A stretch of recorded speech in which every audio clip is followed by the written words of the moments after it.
Well, hello everyone. I'm Jill Bloom, publisher of Walls and Ceilings magazine, and I'm here with our editorial director, Mark Fowler, and some experts that I'll introduce shortly. But first, I want to thank everyone for watching, whether you're on our website, LinkedIn, Twitter, Facebook, or however you consume your content.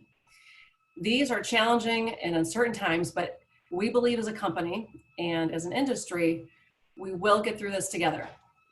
The health and safety of all companies and the customers in your communities are our primary concern.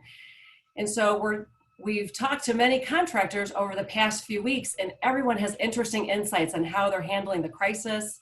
And I do really appreciate everyone's time today.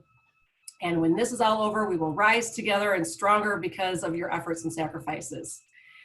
So I'd like to introduce our three experts in the industry sharing their insights today. First, we have Travis Vapp, who is CEO of South Valley Drywall in Littleton, Colorado, and Tim Wies, who's president of TJ Wies Contracting in St. Louis, Missouri, and Ty Crane, who is president of FL Crane and Sons in Fulton, Mississippi. And Mark, I'd like to turn it over to you to start with some questions. Thank you, Jill. And I want to thank everybody for being part of this. And I know contractors in particular are tuning in to try to learn and glean some information from three notable contractors that are getting through this. And I think the term navigating the crisis is a good topic to call this, because that's what we're doing. So I'd actually like to start out with, my first question would be to the group, and I'm not going to specifically call out anybody, kind of let everybody, we got the three T's over there, Tim, Travis, and Ty. But I'd like to know, because everything is changing so much and so fast. I mean, what's happened last week? I did a webinar, two of them last week, and now this week. So, and I know things are changing. Like I'm learning about staggered work shifts that are going on job sites. I've also heard about some predatory practices where some business entities are what I would consider using, I'm going to say, some unethical practices to push some maybe less fortunate businesses to do something or into a bad position. So I'm just kind of curious from you guys, is there something you're seeing this week that was a change from last week? Any shifts? I'll let any of the T's, anybody's got anything off the top of their head? I'll jump right in. You're right. The past 3 weeks, it's almost changing daily. We've written our daily responsibility and task. We've rewritten that several times, and the latest edition started last night, where starting Friday, everybody on the job site, every one of our employees will need to have some sort of mask, whether it's a homemade mask. It first started off with social distancing, then it moved into staggered shifts to get social distancing on vertical transportation on job sites. Now, last week masks were not an issue. They were supposed to be reserved for the first responders and the healthcare professionals. Well, now we're seeing it, and we always try to be proactive, but unfortunately this is causing us to play more of a reactive game. And so several of our customers are wanting all employees. Last week we said anybody that couldn't social distance, they needed to wear masks. If you're hanging lids, two men hanging lids together, you're not going to be that 6 foot apart all the time, so you have to wear a mask. Well, now we're dictating across the board everybody to wear a mask, and actually I can say that American capitalism is alive and well. Yesterday, we were reserving our N95 masks just for guys hanging. We were running low on those and had ordered them prior to this coming in, and now our order won't be until June. So we were able to find 3,000 regular dust masks that we bought yesterday for $2.50 a piece, trying to get ahead of this. But we say that our people are our best asset and our greatest asset. we have to prove it to them and let put them in a position to be successful, and then also to feel safe. And so we're going to do everybody's going to have to wear a mask of some sort, and we'll continue to provide as many as we can. But we've got we've asked our guys, their wives, that sew, make some of the sewn masks, or make some of the t-shirt masks that are available. So that's the big change this week. We'll see what happens next week. We've been Travis? similar. Oh, I'm sorry, go ahead, Ty, go ahead. We've had a similar changing weekly. There's been so much change it's hard to keep up with, but one of the positives has come from our side. A lot of the jobs that were kind of initially shut down as a quick response, a quick reaction, have been reopened. So we're getting to get back on job sites and put more of our guys back to work rather than sitting at home, just due to, I don't want to say a comfort level, but more of an understanding of what's going on and how to prepare and how to protect employees from it. But the GC shut a lot of jobs down right out of the gates, and have kind of taken a step back and reevaluated and opened it back up for some. That's interesting. Travis, what's new this week for you? To be honest, Mark, we've been actually seeing the best in people, our clients, our personnel, society. It's really encouraging. Everybody seems like they're really aligning on a common cause, working hard together. People are having transparent information about payment, challenges coming up, being very realistic on having to navigate it as a team. It's really exciting, to be honest with you. One of our biggest fears was payment stream early on, and owners, GCs are being very transparent what's going on. We have some builders reaching out and actually accelerating payments because they understand it. We are personally delivering checks to our biggest vendors. Of course, we're navigating social distancing, making sure we're very respectful, but we thought that showing that from our leadership side brings stability. And we've really seen over the last few weeks a lot of calming down going on, and really people lining up and working well together, which is a testament to the really good people in our industry. That's great. That's good to hear. And I kind of feel the same thing. And just to let everybody know, we've got contractors from Colorado, Mississippi, and Missouri, if I'm not mistaken. Those are the three regions of the country. So I'd like to ask because one thing I've kind of noticed, I was on one job, I was asked to come out, and there was a concern that there wasn't the practice of social distancing. And of course, we've all heard it. We got it, social distance, wash your hands. But there was a concern on one project where they weren't social distancing very well on the job sites. I'm kind of curious, in your regions of the country, is social distancing on the job sites, and I mean this is for the workers, are they doing a pretty good job of that in your guys' parts of the country? For us, the past couple of weeks, yes. It when everything started to accelerate, we've had the vertical transportation was an issue. Everybody starting at the same time and then trying to cram onto a buck hoist and get up to the floors. So they did what every golf course does on Saturday and Sunday, and set tee times, if you will, for people to ride the buck hoists. And you have a 2-hour window, and you go up. You've got your window that you go up, and four people on a buck hoist with the operator, and then 8 hours later you come back down. So it's I think the social distancing, people are 2.5 weeks ago, I'd say people were still a little cavalier.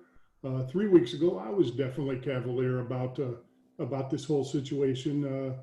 And times have changed, the world has changed, and I think everybody's buying into how serious this is, and how serious it is for us to maintain social distance and to flatten that curve, as they say. Ty, in your region of the country, down to Mississippi, they doing social distancing? Yeah, so we're kind of spread over several of the southern states, and it seems, you've got your people that aren't going to abide by the rules, but by and large, most of our guys have been social distancing. I met with 6 guys earlier, and they were all sure to keep a safe distance. Nobody really wants to get too close, and it's become a culture that I hope we break out of after this coronavirus is over. But everybody seems to just kind of naturally keep a distance. And, it's talked about on job sites, we've preached it, but we've also taken it a step further internally to limit all of our crews to working 1 man per task. So, and unless feasibly impossible, our guys, one guy's doing top track, one guy's coming later and doing bottom track, one guy's standing up studs, 1 man in a lift as often as possible. Just every different thing we do, we're trying to reduce it and refine it down to 1 item and have 1 man doing that task, so that they're kind of forced to socially distance.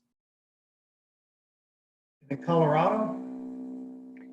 Yeah, it's a never ending thing to make sure that we support each other and that everybody's cognizant, nonstop training, talking. What I'll tell you is overall, I believe that everybody on construction sites right now realize how fortunate we all are to be supporting critical business. And they have a lot of friends, colleagues that aren't so fortunate to have a paycheck right now. And with that, there's so many people are so respectful, understanding this great opportunity we have and where they can provide income for their family and support business, hospitals, etc., that they are working very hard to make sure that they're doing the things like what Ty mentioned about, working alone, 1 man per lift, etc. But they're going above and beyond. And, it's nonstop from supervisors to managers to an entry-level person of all making sure that we're looking out for each other and we're abiding by it, because the other alternative isn't a good one, where then there's no work for anybody. And people are really, really focused on the positive right now, which we appreciate. I think that's great. One thing, I was talking to a couple of contractors, and I'll admit it wasn't drywall. This was more in the flooring industry. And I was, and we all know on these bigger jobs that, and I don't think I'm going to speak out of turn, that a lot of these big projects, sometimes it's been management, and it's been from the construction management point of view, where they have too many people, trade stacking, they have unorganized jobs, the tools aren't there. We've seen that go on. And I had one contractor tell me, honestly, since they've kind of cut down on some of the, I don't want to say they cut down on the site meetings, and they said they've actually been more responsive to actually making sure the work is ready for the crews. So I guess trying to make my long question, trying to make it a little shorter, they said there's actually maybe a benefit. They're seeing a little bit better productivity out of some of the workers. And I don't remember who it was, whether it was Ty or Travis, and which one of you guys, maybe it was Ty, but said that they're having 1 guy do 1 job, which maybe that is kind of a nice thing, instead of guys kind of working on top of each other. So they're hoping that maybe this might turn out to be. Are you guys seeing anything like that, or is it going the opposite way? Tim? I think you're absolutely right, and that's kind of a silver lining to all this is maybe we will come out of this as with better managers, better people, better ideas on how to run a project and how to be more efficient. Once again, in order to social distance, a lot of instances you're going to have less people. You're going to spread them out. And in our world, we hate being spread out because a lot of times that causes loose ends. But now, in order to get a project finished, you have to be spread out, but then you have to complete it 100% to hand it over to the next trade. So I think that's going to be the silver lining, personally. Ty, I think you were the one that mentioned you had guys doing, individual tasks. Are you finding that's kind of helping out with production at all? It is. We've been testing that theory for a year, and it was through an idea through one of our peer groups.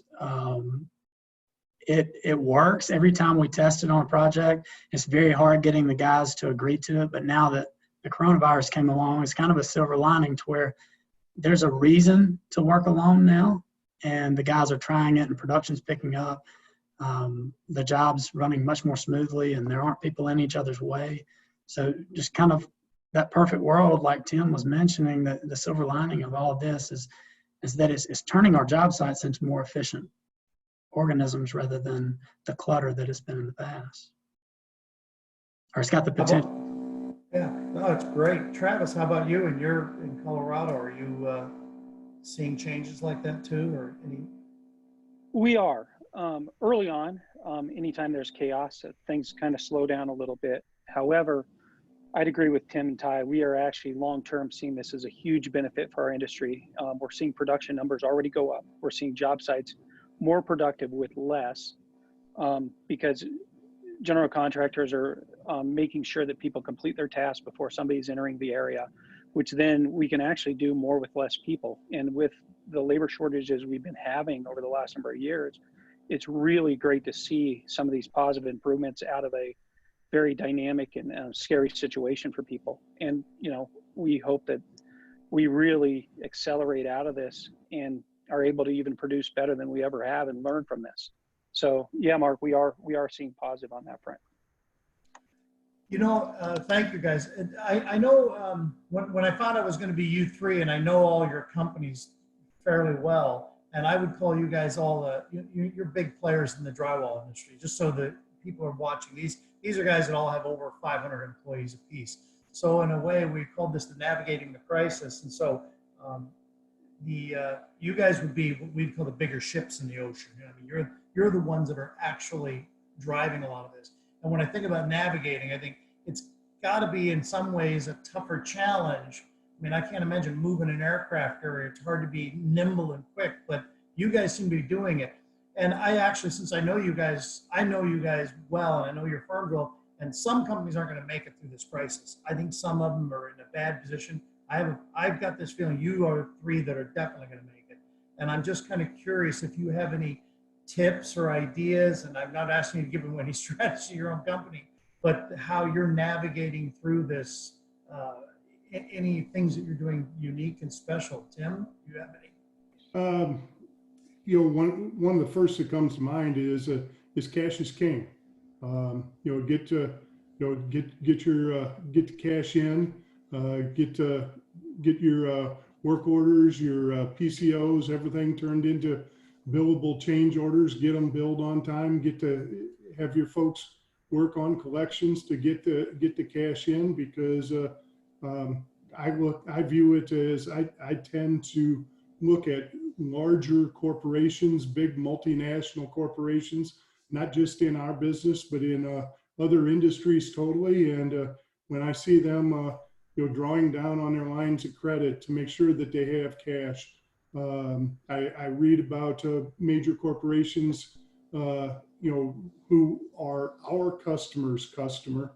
You know, they're extending payment terms out to 120, 150 days. So I think one of the things that we have as an industry have to do is try to get our cash in, and you know, our goal is through this is to survive and to be a viable entity on the other side, to be able to provide jobs for all the folks that are currently working for us, and to keep them viable as a household and as a family themselves. So, you know, our job number one is to keep things running ourselves so that we can keep those guys running. Ty, how are you able to navigate your company and ship through all of this, through this crisis? To start with, we've been doing our best to reassure all of our employees that, you know, crisis is part of life. It's going to happen. It's inevitable. We've been through crisis before. We've been here since 1947. We're going to make it through this one just like we have others. And our main goal is to keep all of our employees in the FL Crane family. So being very reassuring from that aspect that, look, we're protecting your jobs. We're keeping you guys working. It's important to us that you're comfortable going out there. It's important to us that you can feed your family at the end of the day and come home to them safely. We've also spent several hours, last week we probably spent the most time planning for basically option A, B, or C. best case scenario, we come out of this pretty quick. Middle of the road kind of scenario, this lasts on into 2021. Worst case scenario is another great recession. So what do we do in the instance of any of those three outcomes? So we kind of went ahead and got a game plan together all the way down the line so that, one, we're not sitting here worrying every day of what are we going to do, and we've got to react to this and react to that. We've kind of got a laid out roadmap for what happens. I think that's put the corporate team and the branch managers team mind at ease more than anything we've done, is just having a game plan for whatever happens. You know, Ty, that's a good point you brought up, because I've known a lot of companies, and I've known a lot of good companies like you guys, and I've known some that I just shake my head going, the culture of the company is not really what it should be. And you made a really good point. You start out and you said that you're letting your employees know you care about them, and Tim did too, and I'm sure Travis does also. But you told them that, and I think that sometimes people forget that the employees are out there. They got a family, they got a home. They've got to be as nervous as they can be. Is my paycheck going to be secure? Am I going to go on? And that can't make you. And I just know it. In fact, I'm reading behind what it says on your blackboard, and just the way you're talking, I know if I was an employee of your company, I'd feel real confident right now that, you know what, they're thinking of me, and that's, I'm okay. As long as we all work together on this, we'll get through this together. You're part of the family. So, Travis, I'll let you add on to that. I know just by talking to you how you are, that you feel the same way. Oh, absolutely. I mean, our people are the most important thing we have, and we have to make sure that they're supported. The number one thing probably we learn through every downturn is in any crisis, even the best companies who believe they're heavily capitalized are never capitalized enough. And what we have done is we make sure that we're increasing our credit lines with our bank. We're increasing our cash on hand. We are giving ourselves every avenue to have every quiver available to withstand whatever comes our way. Because we feel as long as we have liquidity, we can survive anything. Without liquidity, a good company can get strangled. And even though maybe today we're a really strong company, we have to make sure we're managing every day, because it can change rapidly. So it starts with liquidity. The other part is transparency to all of our people and all of our trade partners and our banking, is making sure we're probably more transparent than we've ever been, not in terms of over communicating, but communicating very targeted, accurate, because we have an obligation in our industry to do the right things for our people, for ourselves, for our bank, for our clients, and navigate that. We're managing to our workflow, and we're making sure we're anticipating right now 30% less revenue for 2020. We've already made sure that we've adjusted for that. With that, say there was superintendents here, we could have a superintendent move to here, but then as work comes back, we can actually have them move back into that. So we're really nimble. We're making sure we align what type of workflow we have with what the potential workflow is, i.e. hospitality work. It's realistic to say that that's probably going to be a little bit slower, whereas government work, school work, hospital work is probably going to be a little bit stronger, infrastructure, data centers, etc. Making sure that we're aligned. We're fortunate that we're spread within a lot of different stuff, but there's some stuff we're doing today that we may not be doing tomorrow. The other part is just talking to our customers of what can we do? What solutions do you need for that? Managing our overhead to a T. Really critical to make sure we know our overhead numbers, and we're adjusting based on how it's going, but we're being very honest and transparent with all parts of it so we can navigate through, and we just have to be nimble. And as long as we're nimble, we will survive, and we'll have a strong company, and we'll be able to come out of it, and our people will have a place to come back to and be very proud of. So there's a lot of positive things going on. Thank you, Travis, Tim, and that was great. And I'll tell you what I got out of that. And I feel like right now, if I was giving a class to contractors that are starting and getting started in business, I would say this was what you just heard from these three guys. Here's what you learned. The strategy, if you're trying to figure this on the fly, it's too late. You're already in trouble. You need to set a culture in your company that's already built in place. You need to have the strategies and plan, because what I got from all of you is you're kind of doing what you've always done in business. You know, you have the right culture there, you put the right people in place in charge, and you make sure you have, so when a crisis like this happens, you're prepared.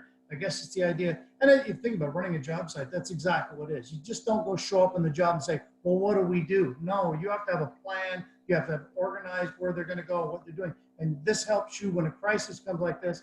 I heard it from each one of you. We knew a crisis would happen. Who knows which one it would be? And you guys are doing it well.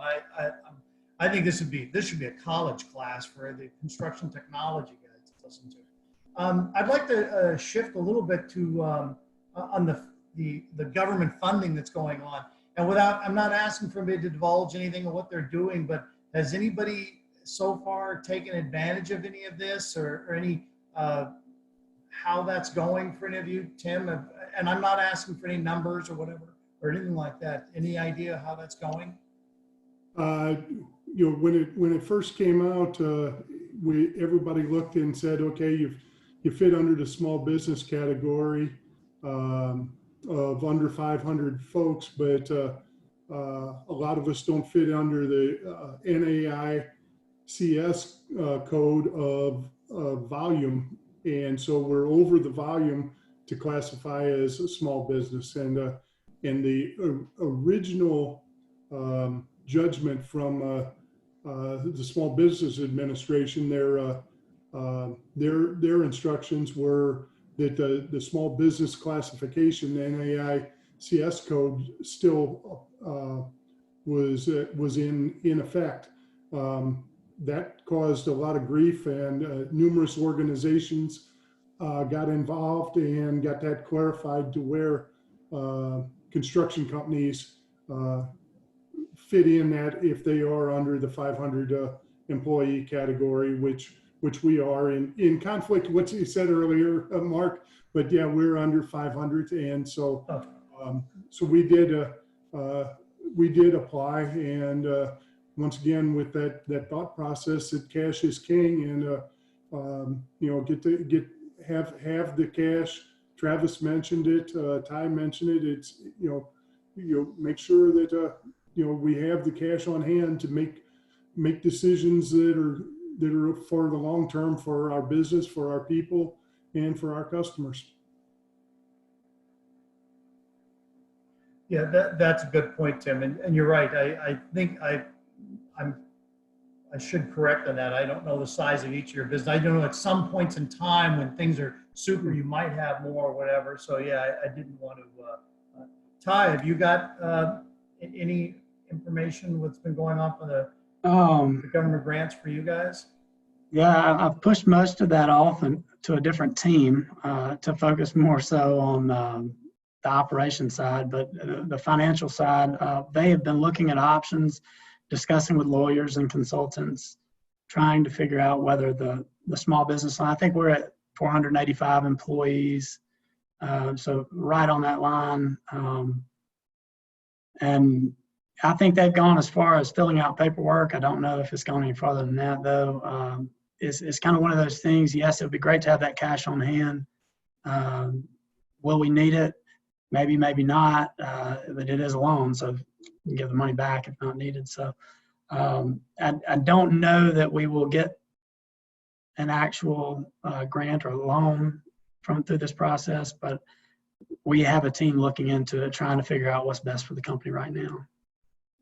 You know, I'm kind of getting a sense and thinking about it now after I asked the question, and you guys, you're sort of in that, I don't want to call it a no man's land, but it's kind of, and I guess it's sort of the way in America, if you're really, really poor and you don't have anything, there's programs out there to help you along. Or if you're super big, if you're Chase Manhattan Bank or American Airlines, the government, you're too big to fail. But you guys are in that spot where it's hard to fit. You're not small business, but you're not big business. So you're and there's I think a lot of Americans that are in, I consider myself in that income category. It's like, I don't get tax relief on this, but I don't qualify for this. So you're sort of on your own in a way.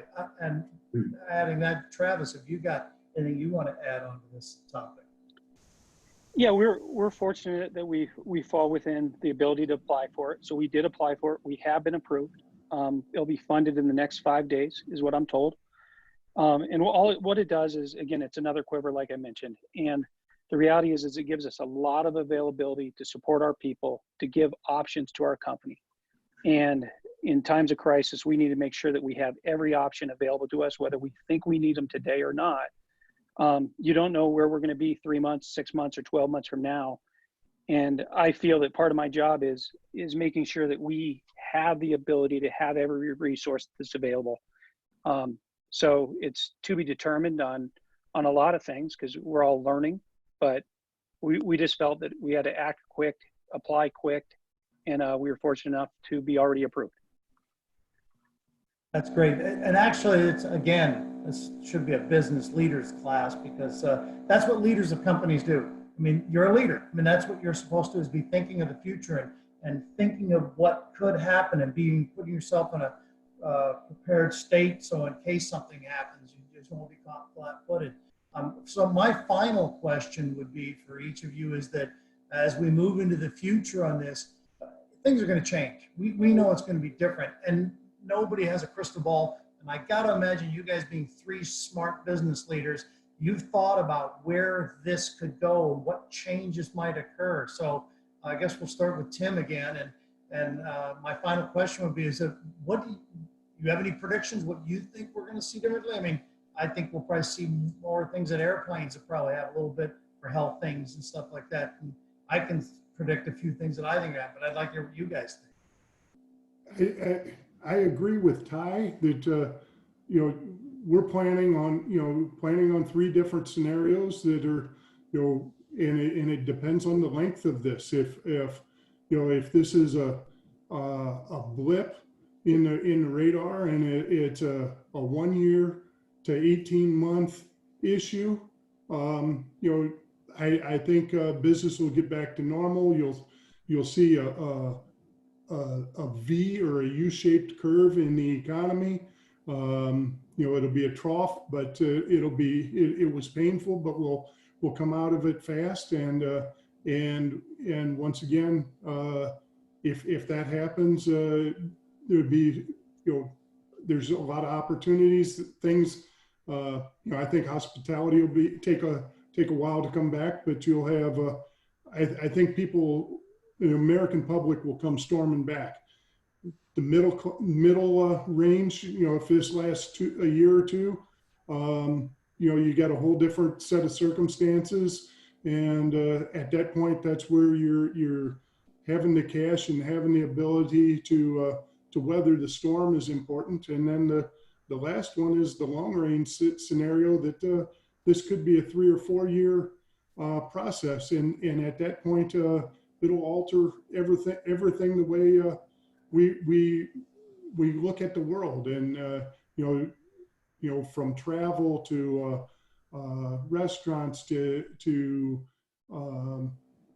basically everything, and a lot will depend on whether we can get a vaccine and put this totally behind us, and hopefully, once again, I look at things and I approach our folks. What did we all say in 2011 and 12 after we started to come out of the I'm going to call it the construction depression? All of us said, hey, we aren't going to, next time that happens, we're going to react faster. And I think that's what we all have to think about now is, okay, what did we say we would do differently back then that we didn't do fast enough, and then have that in using some of Travis's terminology, have that as an arrow in our quiver to make those decisions.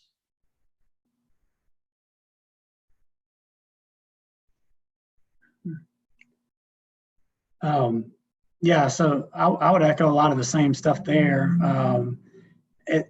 And it's very hard for me to, I guess, predict what will happen in the future with everything changing weekly. But I've got a couple of wishful hopes, I guess. I do hope that having to segregate on the job site and having to distance men would lead to a more streamlined project.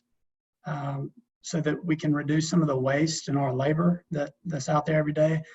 And another thing that is really wishful thinking, but the stigma that the construction industry isn't where you want your child to end up. You know, we're one of the essential few that get to work during this time. So I'm hoping that in the future, parents will tell their kids, you know, maybe you're not cut out. If you're not cut out for college, you need to look into construction because it's an incredible field to be in. Or even if, you know, go into the construction technology program at your college, check that out, see if you like it, because this is a great field, something to be proud of. And there's been a stigma for far too long that this is not a place to be, not an industry you want to work in. And I completely disagree, or I wouldn't be here today.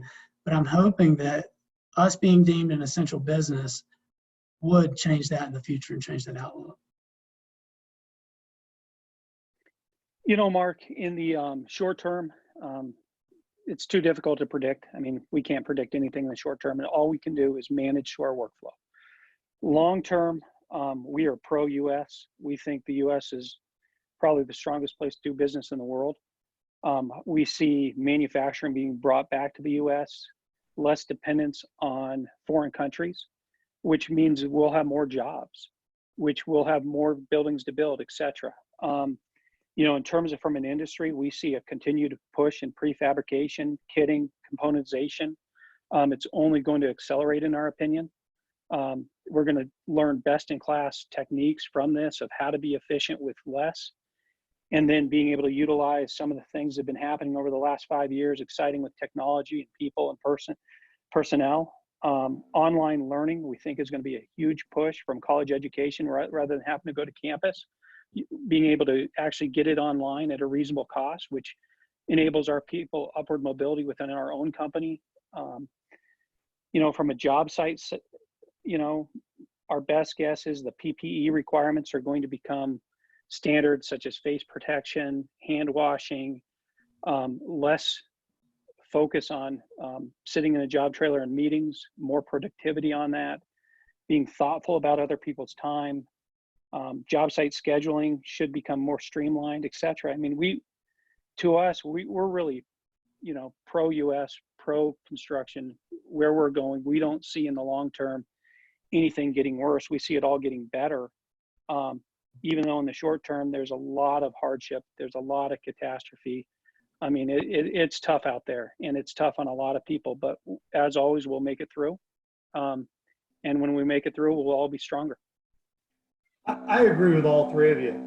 First of all, I do agree that I think the construction industry, it's been great to me. I love it. I encourage my son to get into it. And I think that college is way over pushed in this environment today. It's been like that for a long time. Construction's it's a great career path. It's great opportunities. And I think with business leaders like you guys out there, I have no doubt that the construction industry is going to continue to be a strong, viable industry in this great country. Jill? Thank you, everyone. I do have one question for each of you before I close this out. Ty, you had mentioned that you're involved in a peer group. Can you just touch on that? Like, how has that helped you being part of a peer group? I'm involved in a peer group through FMI Consulting. They've pulled together similar sized drywall contractors around the US that don't compete against each other. We've been together about 5 years now. I meet twice a year for 2.5 days. And every time I go, I take away so much ideas, opportunities. We actually had one of the guys from the peer group call me and ask if we could build some type of panels for some immediate relief for the coronavirus pandemic. So we've possibly got a project right now that we would be doing with some guys that would otherwise maybe be at home or overmanning a job site right now, you know. So opportunities just pop up. The peer group's been amazing, and we as a company have learned more from that group than a lot of the stuff we've spent time doing. So that's awesome. And I guess for Travis and Tim, are you guys part of a peer group? Or if not, what's the number one resource that you would recommend to other contractors that they should lean on or could lean on for just information and insight?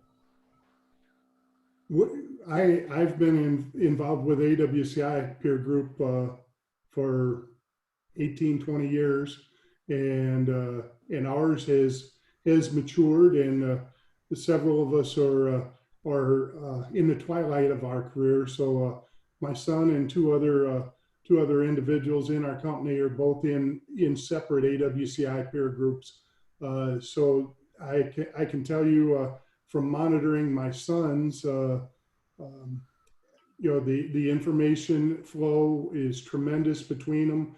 They're all younger folks, similar to Ty in his age group. And to be honest with you, 3.5 weeks ago, when this was still in its infancy in the U.S., I had a pretty, I had what typical old man construction attitude. I was pretty cavalier about the coronavirus, and it's just a flu, and we'll be fine.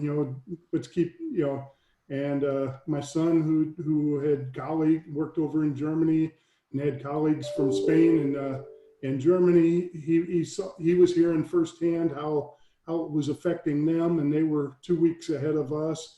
And then he's in his AWCI benchmarking group. He's got folks in upstate New York and in San Jose. So they were both well ahead of the Midwest as far as coronavirus, and so he was able to over a weekend knock some sense into my thick head and tell me that hey, this is, I need to take it a lot more serious. And so I think anytime you get a chance to be in a benchmarking group, you usually, if you participate, you get back tenfold what you put in, and I can't speak highly enough about them.